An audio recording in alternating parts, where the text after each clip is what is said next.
For Father's Day this weekend, a conversation now between a father and his oldest son from StoryCorps. Jim Colbert went through a divorce in the late 1980s, and he started raising his 3 boys alone. His oldest son, Elton, now a grown man, asked his dad about the early days of being a single parent.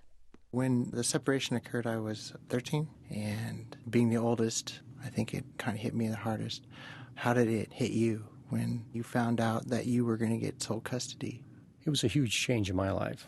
At that time, I'd been, spending time with you, but not being the sole provider of everything, from cooking to cleaning, and it sure gave me a whole new appreciation for single moms. I think that first month I probably hot dogged and hamburgered you guys to death, and I remember one of you saying, "Please, Dad, anything but hot dogs or hamburgers. We'll eat cereal." And I went, "Cereal? Geez, I wish you'd have told me that earlier."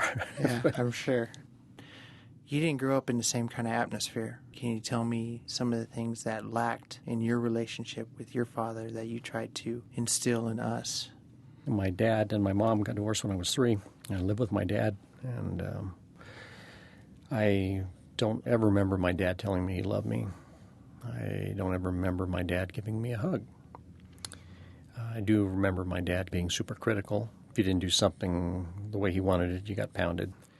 And so I decided that if I ever had kids, I was going to have it differently. I was going to tell them how much I loved them, and I was going to hug them and spend time with them and make them feel special. So That's what I tried to do. You accomplished that. We are a result of that love.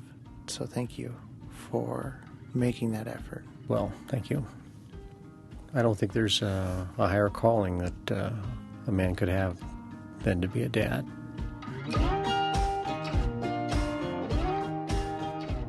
Jim Colbert with his oldest son, Elton, in Reno, Nevada.